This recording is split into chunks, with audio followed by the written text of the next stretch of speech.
प्यारे दोस्तों, आज हम आपको एक ऐसा वाकया सुनाएंगे, एक ऐसे शख्स की कब्र का जिसकी कब्र पर कुत्ते भौंकते थे। फिर लोगों ने जब उसका कब्र को खोला तो जो हुआ उसे देखकर सब लोगों की चीखें निकल गईं। दोस्तों, आखिर उसने ऐसा कौन सा गुनाह किया था जो अल्लाह का इतना दर्दनाक अजाब आया? वह गुनाह जानने के लिए हमारे साथ आखिर तक जरूर रहिएगा, क्योंकि यह वाकया हम सब के लिए बड़ी सबक अमोज वाकया है। पाकिस्तान के छोटे से गाँव का देहात, एक नौजवान लड़का गाँव से बाहर एक फैक्ट्री में काम करता था, लिहाजा उसे गाँव से निकलकर चंद कदम दूर के फासले पर अपना फैक्ट्री का सफर तय करना पड़ता था। और यह नौजवान किसी गाड़ी या सवारी का सहारा नहीं लेता था, बल्कि रोजाना पैदल ही जाया करता था। और उसका यह कहना था कि रोजाना पैदल जाने की वजह से मेरी वर्कआउट भी हो जाती है और मैं अपने आप को फिट महसूस करता हूँ। अब क्योंकि उसका गुर्जर गांव के खेतों और हरियाली में से होता था कि यह खुद को इंतहाई ताजा महसूस करता था।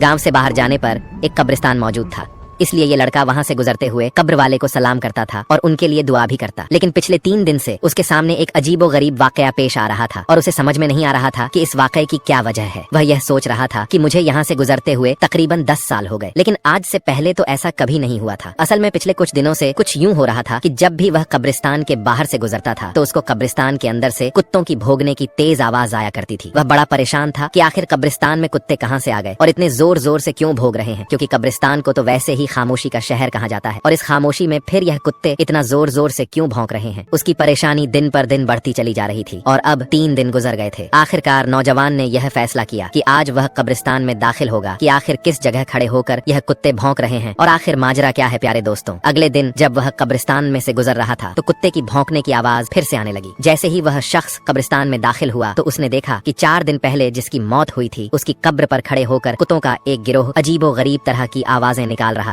वह बहुत परेशान हुआ और कहने लगा कि अभी 4 दिन पहले ही तो यह कब्र तैयार हुई है, तो ऐसा क्या हुआ कि कुत्ते उसकी कब्र पर खड़े होकर भौंक रहे हैं। उसने जब यह देखा तो यह फैसला किया कि आज शाम को जाकर वह गांव की पंचायत में सबको इस बात के बारे में बताएगा कि जो शख्स 4 दिन पहले इस दुनिया से चला गया था उसकी कब्र पर पिछले 3 दिन से कुत्ते भौंक रहे हैं। लिहाजा वह शाम को अपने काम से फारिग होकर आता है और आकर तमाम हाल गाँव वालों के सामने बयान कर देता है। उसके बाद जब उस कब्र को खोदा गया फिर जो हुआ उसे देखकर आपके रोंगटे खड़ा हो जाएगा। उस गाँव के पंचायत में बड़े ओलमा और अहले इल्म इस्लाह किया कि इसकी कब्र कुशाई की जाए और देखा जाए कि आखिर अंदर क्या मामला है। इसके लिए तो पहले तो गांव वालों ने मुर्दे के घर वालों से इजाजत लेना मुनासिब समझा। उसके घर पहुंचे और घर वालों से तमाम हाल बयान कर दिया। तो उस शख्स के भाई ने कहा कि अगर आप जानना चाहते हैं कि अंदर क्या मामला है तो हमारी तरफ से आपको इजाजत है, हम आपके साथ नहीं जाएंगे, आप अकेले जाकर उस कब्र को खोल कर देख सकते हैं। लेकिन लोगों के लिए यह बात तो बड़ी हैरानी की थी कि एक भाई अपने ही भाई की कब्र खोदते वक्त वहाँ मौजूद ना हो। लेकिन लोगों ने इस बात पर ज्यादा वर्क करने के बजाय यह सोचा कि पहले कब्र को खोल कर देख लिया जाए आखिर क्या माजरा है। लिहाजा उसके घर वाले तो साथ में नहीं गए, लेकिन गाँव में काफी तादाद में लोग कब्रिस्तान में पहुंच गए और कब्र खोलने का सामान भी वहां आ चुका था और उसका कब्र को खोलने का आगमन शुरू किया। और वह कुत्ते जो पिछले कुछ दिनों से कब्र के पास खड़े होकर अजीब अजीब आवाजें निकाल रहे थे वह भी आसपास मौजूद थे और वह कब्र के आसपास मंडरा रहे थे और गांव वालों को देख रहे थे। लेकिन जैसे ही कब्र को खोला गया तो कुछ ऐसा सामने आया जिसने सबके होश उड़ा दिए कि जैसे ही कब्र से मिट्टी हटाई तो कब्र के नीचे से तप्ता उठाया तो देखा कि उस कब्र के मुद्दे को जानवर बुरी तरह से खा रहे हैं। यह मंजर देखकर लोगों की चीखें निकल गईं और वह फौरन उसकी कब्र को बंद करके घर की तरफ आने लगे, क्योंकि उसकी मैयत को जानवर इतनी बुरी तरह से खा रहे थे कि जो लोग वहाँ पर मौजूद थे उन पर कंपकपी तारी हो गई और उन्होंने इसी में अपनी भलाई समझी कि इसकी कब्र से जितना दूर हो सके उतना दूर रहना चाहिए। लेकिन सवाल ये उठता है कि आखिर उसका कौन सा ऐसा गुनाह था, कौन सा ऐसा अमल था जिसकी वजह से उसकी कब्र पर इतना खौफनाक अजीब दर्दनाक अजाब हो रहा था। प्यारे दोस्तों, अब दोबारा गाँव वाले इकट्ठे हुए और उस शख्स के घर दोबारा पहुंचे और उनसे पूछा कि तुम्हारे भाई ने आखिर ऐसा क्या गुनाह किया था जिसकी वजह से उस पर इतना सख्त अजाब नाजिल हुआ है कि मरने के सिर्फ 3-4 दिन बाद ही उसको कब्र में जानवर इतनी बुरी तरह से खा रहे थे। तो उसका भाई कह रहा है कि मैं ये जानता था कि आपके सामने ऐसा ही कोई मंजर सामने आएगा, इसलिए मैंने आपके साथ कब्रिस्तान जाने से इनकार कर दिया था, क्योंकि मैं इसकी वजह जानता हूँ। लोगों ने सवाल किया कि बताओ इसकी क्या वजह है, तो वह कहने लगा कि मेरा भाई कोई शरीफ आदमी नहीं था, वह दरअसल एक शराबी था जो कि सारा दिन शराब के नशे में पड़ा रहता था। न उसे घर की परवाह थी और न ही घर वालों की। उसकी जिंदगी का मकसद वह सिर्फ और सिर्फ अय्याशी करना था और वह शराब पीकर अपने रिश्तों के मायने भी भूल जाता था। और हालांकि वह अपनी माँ को भी गालियाँ देता था और गाली गलौज के साथ लड़ाई झगड़ा करता रहता था। और जब शराब पीने के लिए पैसे नहीं मिलते तो वह ऐसे ऐसे बदतरीन काम किया करता था जिनको मैं बयान नहीं कर सकता। ये वह तमाम गुनाह है जिसकी वजह से कब्र में उसको इतना सख्त अजाब मिल रहा है और हम यह जानते थे कि इसका अंजाम कुछ ऐसा ही होने वाला है। प्यारे दोस्तों, उम्मीद है कि इस वाक़ये के बाद